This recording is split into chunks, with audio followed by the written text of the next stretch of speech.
जरा सोचिए, एक ऐसी दुनिया जहां सर्वाइवल बचपन के गेम्स जीतने पर निर्भर करता है और हारने की कीमत मौत है। स्क्विड गेम, नेटफ्लिक्स का ग्लोबल सेंशन, 2021 में पूरी दुनिया की इमेजिनेशन को कैप्चर कर लिया। ब्लेंडिंग सस्पेंस, सोशल कमेंट्री और अनरिलेंटिंग टेंशन।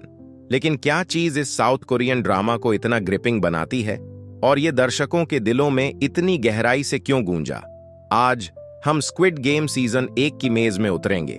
इसके किरदार, छुपे हुए सिंबल और जॉ ड्रॉपिंग मोमेंट्स जिन्होंने हमें सब कुछ सवाल करने पर मजबूर कर दिया। ये सब शुरू होता है सियोंग गी-हन से, हमारे प्रोटैगनिस्ट से।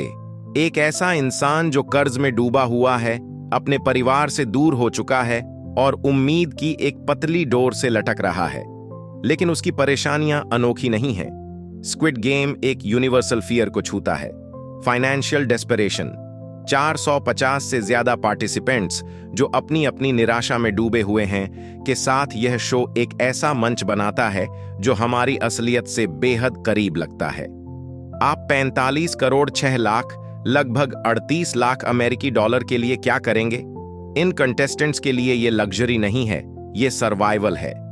गेम का सेटिंग डरावना है, रंगीन फिर भी ठंडा, प्लेफुल फिर भी खतरनाक। मासूमियत और खतरे का ये जक्सटापोजिशन हमें बेचैन रखता है। प्लेग्राउंड एस्थेटिक्स एक ग्रिम रिमाइंडर है कि यहां क्या दांव पर है। एनफोर्सर्स अपने शेप्स, सर्कल, ट्रायंगल और स्क्वायर के साथ हायरार्की, ऑर्डर और कंट्रोल को रिप्रेजेंट करते हैं। ये एक बड़े थीम का हिस्सा है, कैसे पावर इंसानियत को छीन लेता है। और फिर है इल्यूसिव फ्रंटमैन। वो कौन है और इस जानलेवा खेल में उसकी क्या हिस्सेदारी है? स्क्विड गेम को जो सचमुच अलग बनाता है वो सिर्फ खेल नहीं है, वो लोग हैं। हर कैरेक्टर अपनी एक अनोखी कहानी लेकर आता है जो अरीना के बाहर की कठोर वास्तविकताओं का प्रतिबिंब है। सेओंग गी-हुन, द एवरीमैन। गी-हुन सिर्फ एक प्रोटैगनिस्ट नहीं है, वह दर्शकों के लिए एक दर्पण है। उसकी खामियां, जुआ की लत, स्वार्थ उसे असली बनाती है। लेकिन उसके करुणा के क्षण वे हमें याद दिलाते हैं कि हम उसकी तरफ क्यों हैं। चो संग-वू, द फॉलन स्टार। संग-वू अपने शहर का गर्व दिखाता है कि कैसे हताशा नैतिकता को खत्म कर देती है। उसका एली के साथ किया गया विश्वासघात हमें अब भी झकझोरता है। लेकिन क्या वह वास्तव में बुरा था या बस दबाव में एक इंसान? Kang Saebyeok, the survivor. Saebyeok एक नॉर्थ कोरियन डिफेक्टर दृढ़ता का प्रतीक है। अपने परिवार के साथ फिर से जुड़ने की उसकी खोज उसे एक शांत ताकत देती है जो हमें उसकी ओर खींचती है। Ali Abdul, the heart. अली एक दयालु प्रवासी मजदूर ने हमारे दिल चुरा लिए और तब तोड़ दिए जब वह संग-वू की चालबाजी का शिकार हो गया। लेकिन एक खिलाड़ी ऐसा है जो सबसे अलग है, प्लेयर 001। उसका असली मकसद क्या है, इस पर आगे बात करेंगे।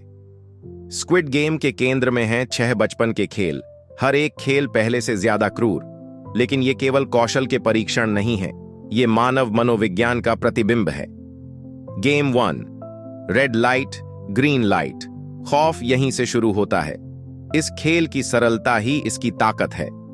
रोबोटिक गुड़िया यंग ही और उसकी डरावनी आवाज तुरंत आइकॉनिक बन गई। यहीं पर हम कंटेस्टेंट्स के शौक को डिटर्मिनेशन या निराशा में बदलते देखते हैं। Game 2, the honeycomb challenge. सटीकता, धैर्य और थोड़ा सा भाग्य। यह खेल दिखाता है कि जीने के लिए लोग किस हद तक जा सकते हैं, चाहे वह गी-हन का हनीकॉम्ब को चाटना हो या दूसरों का दबाव में टूटना। Game 3, tug of war. Tug of war रणनीति और एकता की मांग करता है। बूढ़े आदमी की सलाह अनमोल साबित होती है, जो दिखाती है कि उम्र कमजोरी नहीं बल्कि छिपी हुई बुद्धिमत्ता है। Game 4, the marbles game. Marbles यह खेल मौका और भरोसे का है। यहीं पर गठबंधन टूटते हैं, दोस्ती खत्म होती है और नैतिकता पीछे छूट जाती है। संग-वू का अली से विश्वासघात और साए-ब्योक का जी-योंग के साथ जुड़ाव इस खेल को अविस्मरणीय बना देता है। लेकिन हर खेल के पीछे है एक कठपुतली नचाने वाला। फ्रंटमैन किससे बात कर रहा है और ये खेल इतने व्यवस्थित क्यों हैं? Detailed breakdown of all 9 episodes. Episode 1, red light green light. श्रृंखला की शुरुआत होती है सियोंग गी-हुन से, जो एक कर्ज में डूबा हुआ ड्राइवर है, अपनी मां के साथ रहता है और अपनी बेटी से दूर है। जुआ में अपने पैसे गंवाने के बाद वह कर्ज के लेनदारों के दबाव में बुरी तरह फंस जाता है। गी-हन से एक रहस्यमय व्यक्ति संपर्क करता है जो उसे डीडकजी नाम के खेल में चुनौती देता है। जीतने पर नकद इनाम का वादा करता है। वह व्यक्ति गी-हन को एक कार्ड देता है जिसमें स्क्विड गेम में भाग लेने का निमंत्रण होता है। गी-हन और 455 अन्य खिलाड़ियों को एक गुप्त स्थान पर ले जाया जाता है। पहला खेल रेड लाइट ग्रीन लाइट शुरू होता है, जिसमें खिलाड़ियों को एक विशाल रोबोटिक गुड़िया से बचते हुए मैदान पार करना होता है। असफल होने वाले खिलाड़ियों को मार दिया जाता है, जिससे भारी दहशत फैल जाती है। गी-हन मुश्किल से बचता है और खेल की जानलेवा वास्तविकता को समझता है। Episode 2 hello. पहले खेल की क्रूरता से हैरान खिलाड़ियों को बहुमत वोट के आधार पर बाहर जाने का विकल्प दिया जाता है। वोट पास हो जाता है और सभी को रिहा कर दिया जाता है। असल दुनिया में वापस आकर खिलाड़ी महसूस करते हैं कि उनके बाहर के जीवन भी उतने ही कठिन हैं। गी-हन को पता चलता है कि उसकी मां गंभीर रूप से बीमार है, संग-वू गिरफ्तारी के खतरे में है और से-ब्योक अपने परिवार को फिर से मिलाने के लिए संघर्ष कर रही है। अपनी परेशानियों से अभिभूत होकर कई खिलाड़ी, जिनमें गी-हन, संग-वू, से-ब्योक और आली शामिल हैं, खेल में वापस लौटने का फैसला करते हैं, इसकी घातक जोखिमों को स्वीकार करते हुए। Episode 3 the man with the umbrella. The honeycomb game. खिलाड़ियों को हनीकॉम्ब से एक विशिष्ट आकार काटना होता है बिना उसे तोड़े। आकार सर्कल, ट्रायंगल, स्टार और अम्ब्रेला पहले चुने जाते हैं, जिनमें अम्ब्रेला सबसे कठिन होता है। गी-हुन खेल के मैकेनिक्स को समझते हुए हनीकॉम्ब को अपनी लार से घोलता है और मुश्किल से एलिमिनेशन से बचता है। हम मास्क्ड गार्ड्स और उनके सख्त रोल्स के बारे में अधिक जानते हैं, जो उनके मास्क्स पर बने शेप्स से चिह्नित होते हैं। पुलिस ऑफिसर जुन हो अपने लापता भाई की तलाश में फैसिलिटी में घुसपैठ करता है, मास्क्ड गार्ड बनकर। Episode 4 stick to the team. खिलाड़ियों के बीच तनाव बढ़ता है, जिससे रात्रि में एक घातक संघर्ष होता है, जिसे गार्ड्स द्वारा संख्या घटाने के लिए बढ़ावा दिया जाता है। गी-हन एक अलायंस बनाता है जिसमें संग-वू, से-ब्योक, एली और प्लेयर 001 शामिल हैं। तीसरा खेल टग ऑफ वॉर होता है। टीमों को अपने ओपोनेंट्स को एक ऊंचे प्लेटफॉर्म से खींचकर गिराने की रणनीति बनानी होती है। प्लेयर 001 की पोजीशनिंग और टीम वर्क पर दी गई सलाह के कारण उनकी कमजोर टीम जीत जाती है। एपिसोड 5 एक सुंदर दुनिया। टग ऑफ वॉर के परिणाम। बची हुई टीम रीग्रुप करती है, लेकिन विश्वासघात शुरू हो जाता है।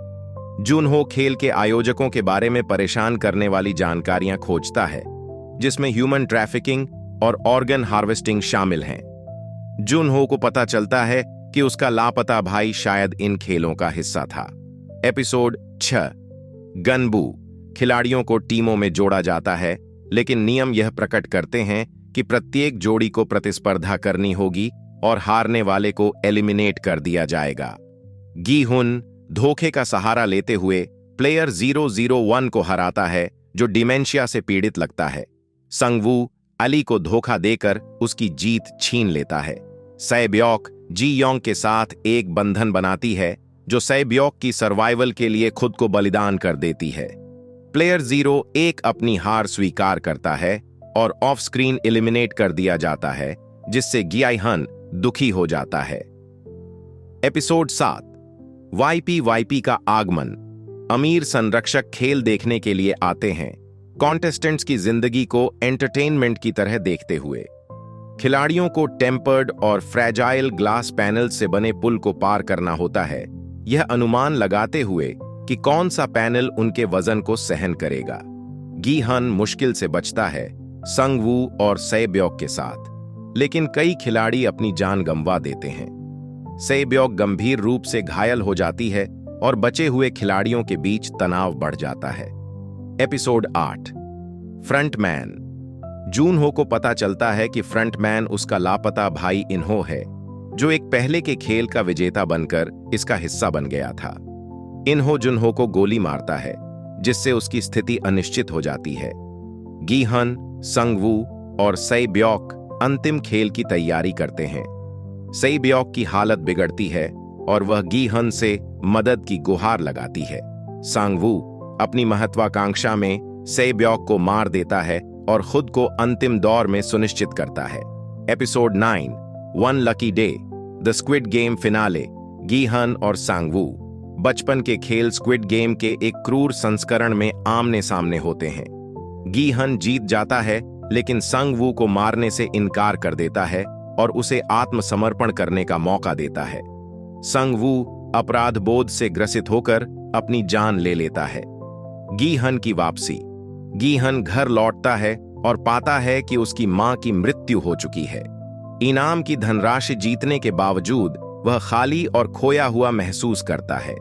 गीहन को पता चलता है कि प्लेयर 001 ओ इल नाम जीवित है और खेलों का मास्टरमाइंड है, जिसने बोर्डम और जीवन के थ्रिल्स को अनुभव करने के लिए उन्हें बनाया था। गीहन अब लाल बालों में और दृढ़ निश्चय के साथ अपनी बेटी से मिलने के लिए विमान में चढ़ने से इनकार कर देता है। इसके बजाय वह खेलों को उजागर और समाप्त करने का संकल्प लेता है। स्क्विड गेम सिर्फ सर्वाइवल के बारे में नहीं है, यह समाज पर एक गहरी टिप्पणी है। अपने गेम्स और कैरेक्टर्स के माध्यम से यह शो इनइक्वालिटी, एक्सप्लॉयटेशन और ह्यूमन नेचर जैसे विषयों को छूता है। रिच स्पेक्टेटर्स या वीआईपीज अनचेक्ड प्रिविलेज का प्रतिनिधित्व करते हैं, जबकि प्लेयर्स मार्जिनलाइज्ड होते हैं, जिन्हें एलीट के मनोरंजन के लिए एक दूसरे के खिलाफ खड़ा किया जाता है। डेट एक वेपन की तरह और डेस्परेशन एक मोटिवेटर की तरह। स्क्विड गेम यह दिखाता है कि सिस्टमिक इनइक्वालिटीज से घिरने पर लोग कितनी दूर तक जा सकते हैं। और फिर ट्विस्ट एंडिंग। गीहन का ट्रांसफॉर्मेशन हमें एक बड़ा सवाल छोड़ देता है, व्हाट्स नेक्स्ट? स्क्विड गेम सिर्फ एक शो नहीं है, यह एक फिनोमेनॉन है। इसकी brilliant story telling, unforgettable characters और शार्प सोसाइटल क्रिटिक इसे एक मास्टरपीस बनाते हैं। लेकिन इसका हमारे लिए क्या मतलब है? शायद असली सवाल यह है, डेस्परेशन के सामने हम क्या बन जाएंगे? हमें कमेंट्स में अपने विचार बताएं। कौन सा ट्विस्ट आपको सबसे ज्यादा चौंकाने वाला लगा और आपके सीजन 2 के लिए क्या थ्योरीज हैं? हमारे साथ जुड़े रहने के लिए लाइक करें, सब्सक्राइब करें और नोटिफिकेशन बेल दबाना न भूलें। अगली बार तक प्ले फेयर।